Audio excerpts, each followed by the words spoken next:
Hi there and welcome back to Loren the Amazon Princess. I'm Byron. And we're about to kill us some dark elves apparently. Oh, totally uncalled for. It's just you. He has a lot of HP there.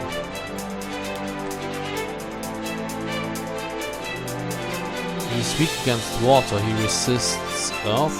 He's weak against air, he's weak against fire. He resists frozen attacks.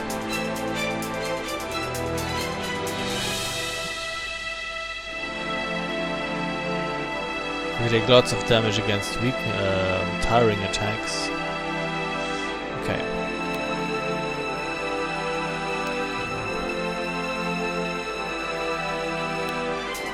Well done. Oh, you can attack a whole group. Okay.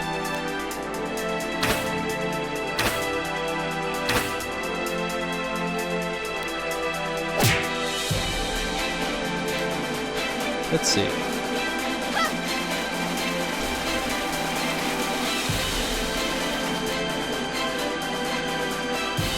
Try this on for size.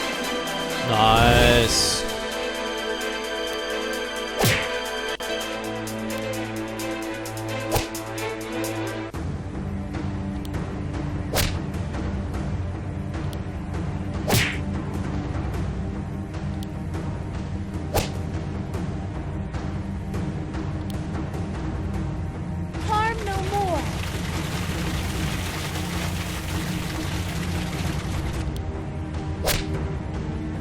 This will be over quickly, friends.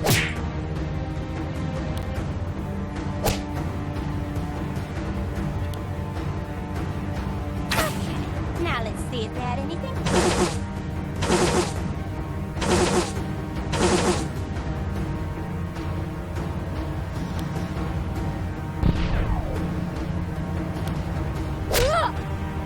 Yeah, we don't really need fireballs anymore. Why are there imbeciles everywhere I go? Damn, that was easy.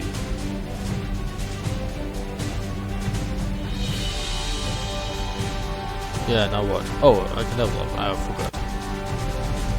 So, strength goes up. No skill points. And we're done. Apparently he's not dead yet. Blood trickled from Mesfit's mouth.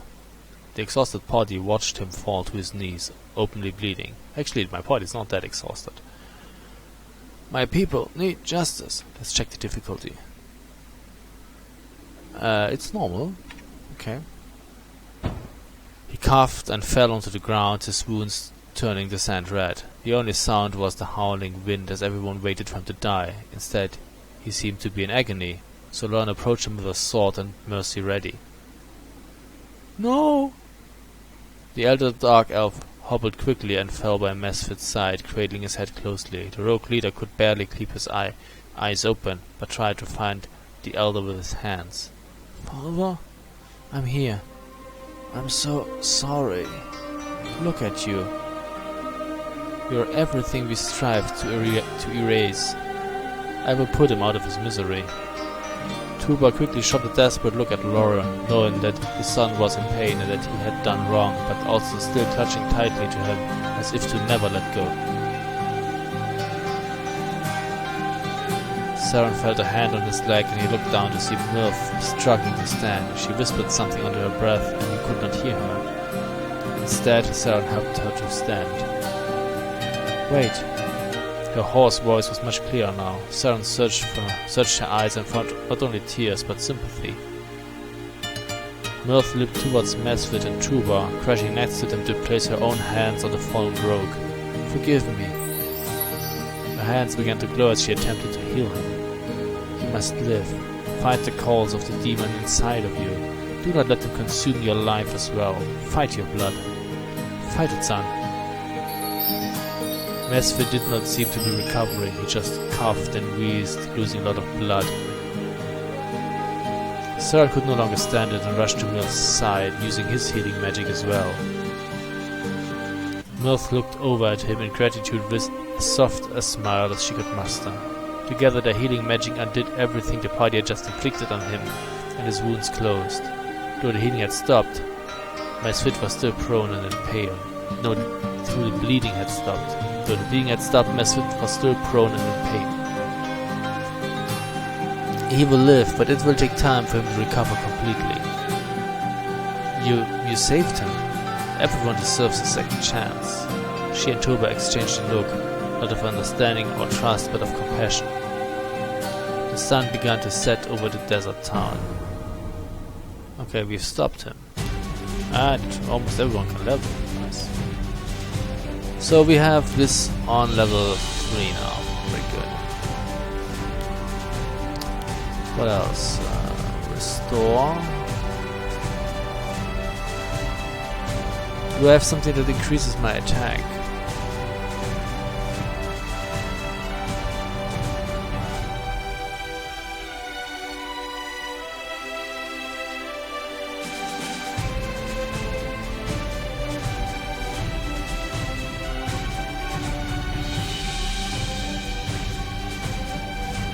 I can increase my hit points. I really have nothing, I mean, is that useful? Increases damage by 15%, reduces speed by 10%. So yeah, I do more damage with that, that's okay, but nothing too fancy really. I can push them around. I don't want to push them around, I want to kill them. So,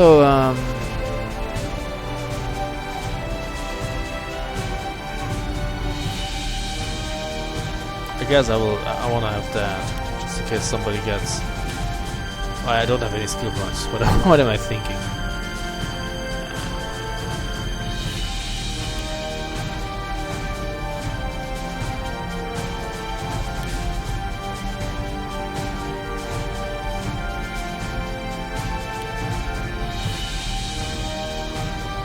You have a skill point though.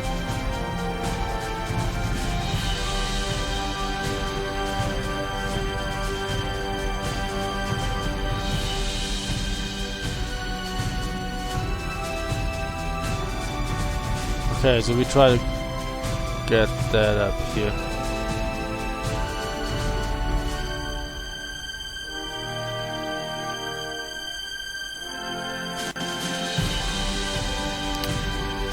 And that's that. Mutual trust was far away for these two factions. Tuba had tried to prove that they should not be judged for their past, but their past was so horrible made present by his own son. Milth saved Mesfit that day out of guilt and pity, but it was the first movement towards peace between the Forest Elves and the Dark Elves in 100 years. It was just enough to restore hope in those dark times, and they were going to need it. Milth asked that Mesfit be taken away from Tuba's village to recover so that the forest could not sense him anymore. In return, Toba asked for an alliance and the exile of the Dark Elves to end. Milth promised to begin negotiations, but warned that it would not be a quick or easy process. The party went back into the heart of the forest and to the Forest Elves village where they had first started. There they recovered from their long journey, and Milth finally prepared for a divination ceremony. It would take several days and required complete isolation, so Loren was left to wait. Okay. So, I guess we could do another task, right? And we lost the druid, okay. That's rather sad. Yeah. Well, we could take... Well, that doesn't really do much damage, does it? That doesn't do it. Well, that does damage.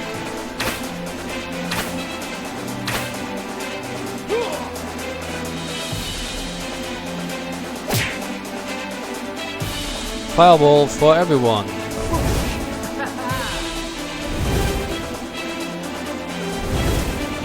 He seems to like it a lot.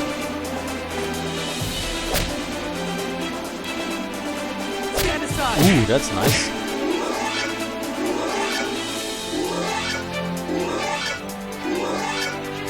What am I using sword-wise?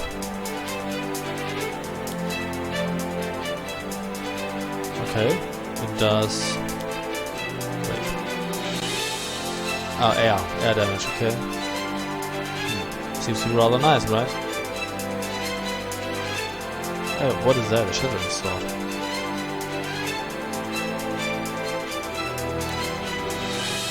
So, let's see. Yeah, that's better. Wait, you're not using the hawk blade? You must be... Girl, I thought you equipped that. Nah.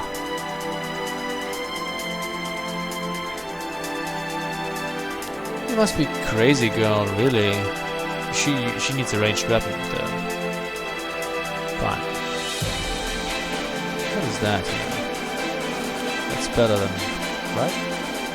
Speed goes down, defense goes up. Since they tend to gang up on Saren, I'm using that.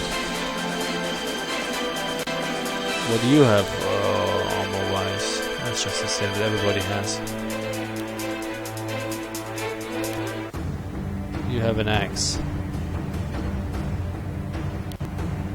Stun on raw axe. Fine, you use your axe, that's cool. Okay, we can sell stuff. Anyway, who wants some? Who's next? Loren is next. Ooh, this sword is nice.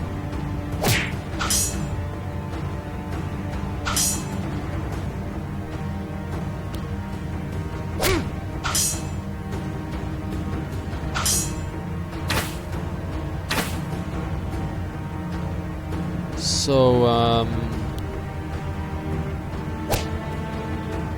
let's kill you. Expecting that, were you?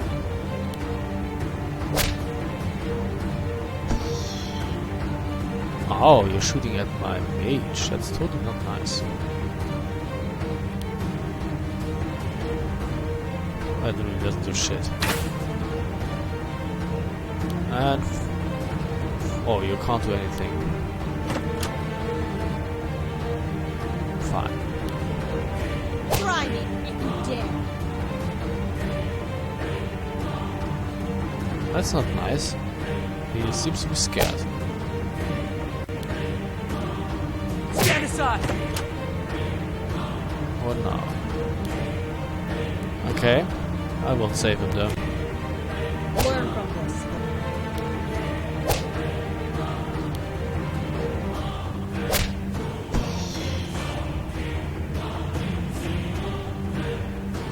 You still can't do anything.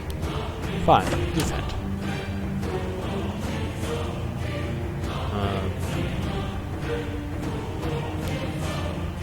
What does that do? Oh, nice.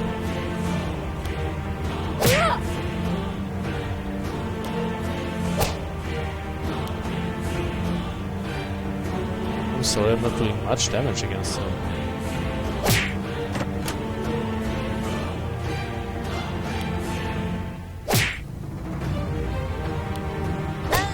They were like this when we found them. And that was that.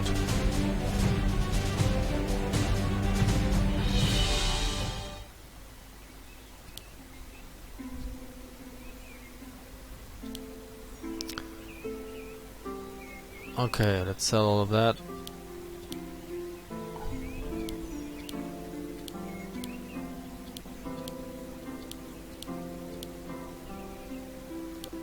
Oh, there's a shield. Who needs a shield? Anybody needing a shield?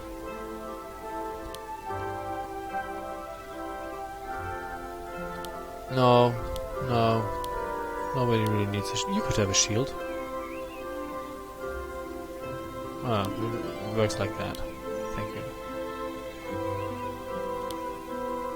Hunting bow. We need ranged weapons. At least 2. Okay.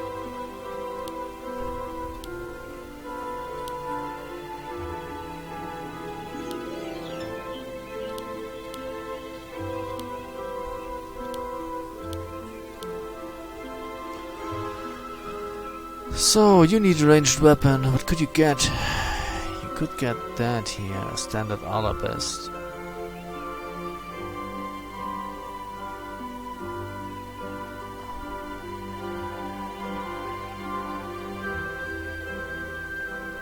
Okay.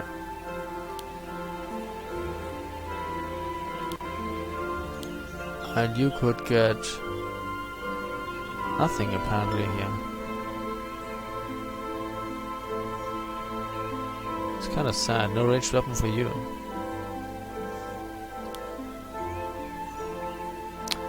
Well, fine. What am I supposed to do now? Apparently, well, there's not much I can do here. The party was well rested and fully prepared to travel again. Loren was anxious to find her mother, but the elves warned her not to disrupt Elder Druid Milth's divination ceremony or it would be ruined.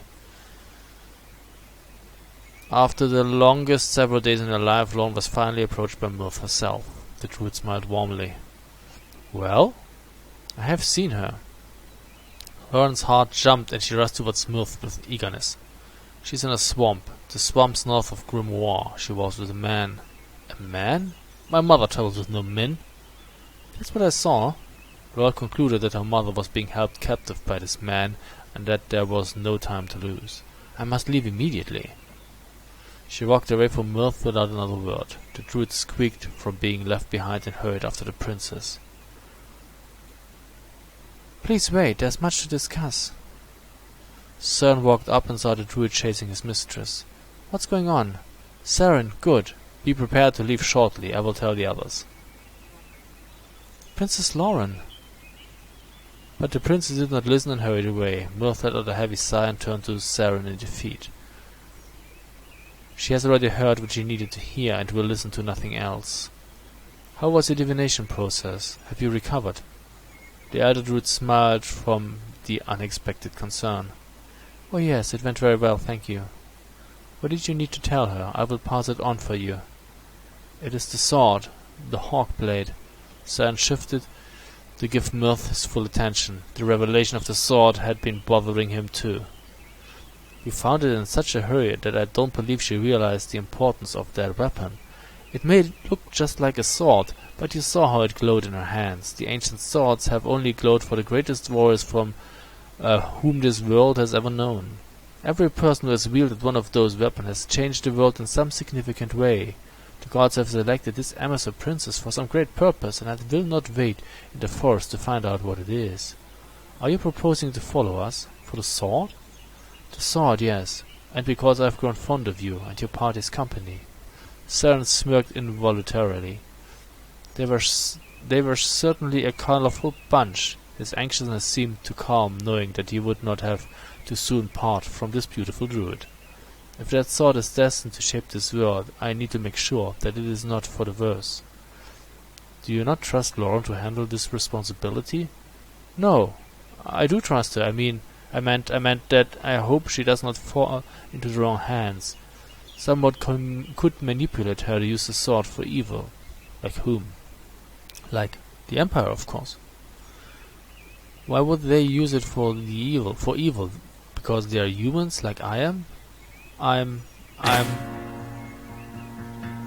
Just then an arrow shot through the air between Milth and Saren, lodging in a nearby tree.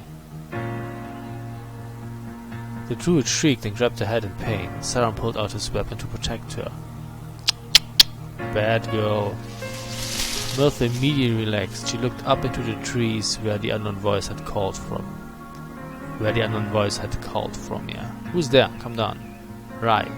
You know visitors don't appreciate your random demonstrations of marksmanship. A demonstration? Is that what you call almost murdering us? Rest assured, if I wanted you dead, you'd be so. They still could not see who was teasing them, but Milth seemed to know him well. Do not mind him. No, don't mind the questionable elf in the trees with the loaded crossbow and a remarkable shot. Right. The hidden elf's laughter fell down on them and then stopped. They searched the canopy for any sign of him. They grew tense the longer they heard and saw nothing, not a rustle of a branch or even a movement of a leaf. And suddenly there was a rustling from the tree directly above them. A green-clad elf jumped down, grinning deviously. Surprise! Milth whacked his arm with her staff. How many times have I told you not to do that? It gives me a headache. Now apologize. Rice sighed and turned towards the tree that he had just leapt down from. He yanked out the ball that he had wedged into it a moment ago. I'm very sorry, love. I see that I shot you.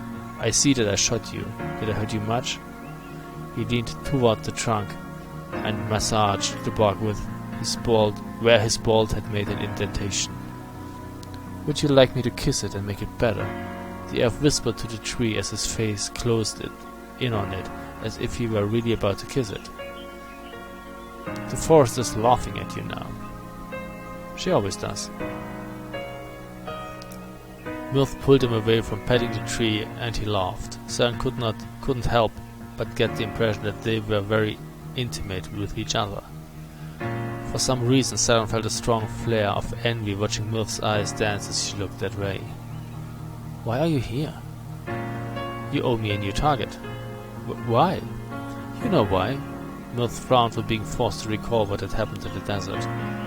"I'm sorry I took Mesford from you, but there was an urgent piece of business that required him out of the picture." "Yes, we all heard what you told the elders." Ray stopped close to Milth and spoke directly to her ear. "But we both know that he's not really out of the picture, don't we?" "How did you?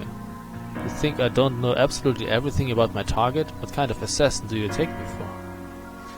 "Do not tell anyone, Ray, I'm begging you." "You know I wouldn't, if I don't have to. I thought it would be very awful if everyone were to know that the Elder Druid is protecting the Dark Elves' rogue leader." "You don't understand."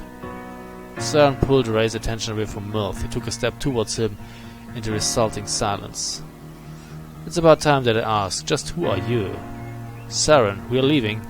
Søren jumped at the sound of his name. Loren and the rest of the party were standing nearby, waving him to join them. "Her Majesty calls. Are you ready, Druid Milth?" "Hold on. You're leaving? You just got back." "This is a very important matter that means peace or war in the world. I must follow Princess Loren of the Amazons if I wish to really protect the forest." "So this man is taking you away?" "I don't believe his lies. You belong in the forest." Søren growled and took a step towards the elf assassin. "She made this decision on her own." "Nonsense, you're not leaving for anywhere without me." "Ray, I'm perfectly capable of taking care of myself." "Yes, but now you have a debt to pay me. I know you'll come across some worthy targets to make it up to me. You can't just leave me empty-handed and walk away." "What's the hold-up? We must not waste any more time here." Loren finally approached with a scowl on her face from being held up. "Ah, Your Majesty, Druid Milth would like to follow us on our journey." "You want to leave the forest again? You could hardly breathe in the desert." "The desert is very dry and devoid of life, so it was especially troubling, but I assure you that I am comfortable enough outside of the forest to travel with you. Your magic has proved useful." "Has proved? Or has proven? I don't know, this English sometimes seems weird here."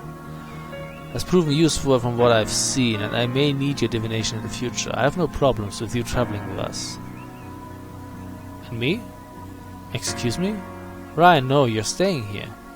You owe me for Mesford." "You'd outright disobey your elder sister's orders? For one, you're not my real sister, and yes..." Søren felt like laughing after learning that they were acting as two siblings, not two lovers. The knot in his stomach melted away. "And what about the elder druids?" "Maybe. This is not a vacation. We're headed straight for the unforgiving swamps." Ray's eyes seemed to sparkle from just hearing the destination. After a beat of silence and looking into her brother's pleading eyes, she sighed. "Princess Loren, this elf is an unparalleled assassin and master of the crossbow. His help would be invaluable." Ray bowed elegantly before Loren, but she remained unmoved. Søren knew that it was simply because he was a man and standing between her and her mother. "You seem like a strong woman, capable of giving me plenty of exciting prey to hunt. I would be honored to fight alongside you. If it would get us to leave this forest any faster, as you wish." Ray perked up at his acceptance, curt as it was. He threw a cocky smile over at Milth, who just shook her head. "Now let's go. My mother's in danger, and we should not forget that again." Loren led the party out of the forest and in the direction of the swamps as quickly as she could. She needed to save her mother, and there was no time to spare. And we have a thief assassin in our party. Well, okay, we get to spend 9 points here. So that goes up to 20, that goes to 10. No, just 10. Okay. What is that? Flaming torch. Poison. I guess the same that the dwarven girl has.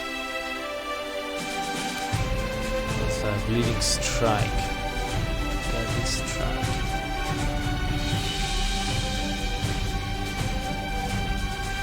That's nice. You can do a lot of damage with that.